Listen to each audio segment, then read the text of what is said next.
Bonjour à tous. Dans cette vidéo, nous allons résoudre un exercice dans lequel l'objectif est de déterminer les coordonnées du quatrième sommet d'un parallélogramme.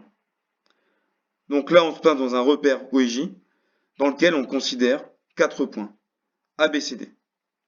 La première question, on nous demande d'exprimer en fonction de X et de Y les coordonnées du vecteur DC.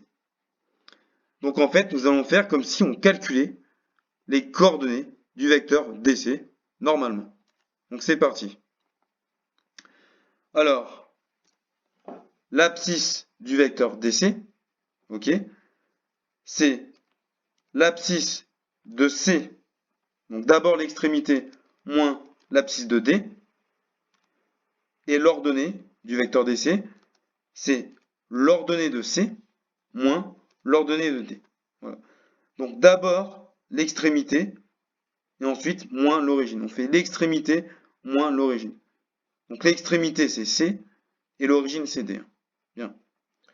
Et maintenant, on peut remplacer par les valeurs connues. XC, on connaît, c'est 2, c'est l'abscisse de C. Donc, X, ça veut dire abscisse, Y, ça veut dire ordonnée. Donc, XC, c'est 2. Moins XD, l'abscisse de D, c'est X. YC, l'ordonnée de C, c'est moins 7. Et YD, c'est Y. En fait. Voilà. Donc, c'est Y. Très bien. Et là, nous avons fini la première question. Donc, nous avons exprimé en fonction de X et de Y l'abscisse et l'ordonnée du vecteur DC. L'abscisse, c'est 2 moins X, et l'ordonnée, c'est moins 7 moins Y. Voilà.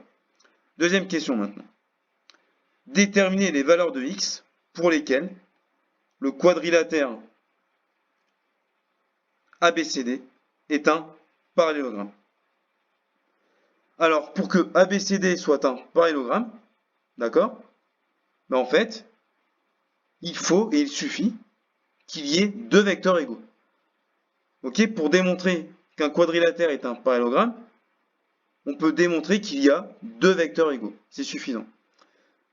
Ok, donc, pour que ABCD soit un parallélogramme, ben, il suffit que le vecteur DC, qu'on a exprimé juste au-dessus, soit égal au vecteur AB. Autrement dit, qu'ils aient les mêmes coordonnées. Ok? Donc, là j'ai fait un petit dessin ici pour bien comprendre. Donc là, une petite phrase. Donc, le quadrilatère ABCD est un parallélogramme si et seulement si le vecteur DC est égal au vecteur AB. C'est-à-dire s'ils ont les mêmes coordonnées. Très bien. On connaît les coordonnées de DC, mais on ne connaît pas les coordonnées de AB. Donc on va les calculer. Donc là, on a le point A, le point B. Donc allons-y. Calculons les coordonnées du vecteur AB. Donc le vecteur AB a pour coordonnées 7 et 4. Bien. Mais nous, ce qu'on veut, c'est que le vecteur AB soit égal au vecteur DC. Donc on veut que le vecteur DC et le vecteur AB aient exactement les mêmes coordonnées. C'est-à-dire exactement les mêmes nombres, en fait. Alors, on va regarder les abscisses. Donc, l'abscisse de DC, c'est 2 moins X. Et l'abscisse de AB, c'est 7. Donc, pour que DC et AB soient égaux, il faut déjà qu'ils aient la même abscisse. Donc, en fait, il faut que 2 moins X soit égal à 7. Et donc, on va résoudre cette petite équation-là. Donc, c'est parti, allons-y. Et on fera pareil pour l'ordonnée. Donc, on veut que 2 moins X soit égal à 7. Donc, cherchons X. Donc, c'est parti. Donc, on peut isoler moins X. Donc, 2, on le fait passer de l'autre côté de l'égalité en changeant son signe. Donc, 2 deviendra moins 2. Donc, moins X, c'est égal à 5. Donc, X, c'est égal à moins 5. D'accord? Puisque moins 5, ça fait plus 5. Ça fait 5. Ok? Donc, X vaut moins 5. Et il faut par ailleurs que DC et AB aient la même ordonnée. C'est-à-dire que moins 7 moins Y soit égal à 4.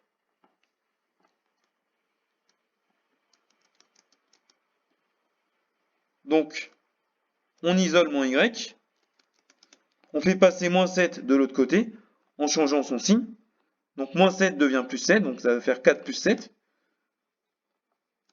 Donc, moins y est égal à 11. C'est-à-dire que y vaut moins 11. Donc, on a trouvé x et on a trouvé y. Donc, on a répondu à la question. Et on vient du coup de calculer en fait les coordonnées du point D, x et y. Donc, l'abscisse de D, c'est moins 5, et l'ordonnée de y, c'est moins 11. Et on peut vérifier rapidement, pour être sûr. Donc, si on remplace x par moins 5 ici, 2 moins moins 5, c'est 2 plus 5, et ça fait 7. Donc c'est bon. Et pareil ici, hein, si on remplace y par moins 11, moins 7 moins moins 11, c'est moins 7 plus 11, et moins 7 plus 11, ça fait bien 4. Voilà. Donc, voilà pour cet exercice. Et j'espère que cette vidéo vous aura aidé.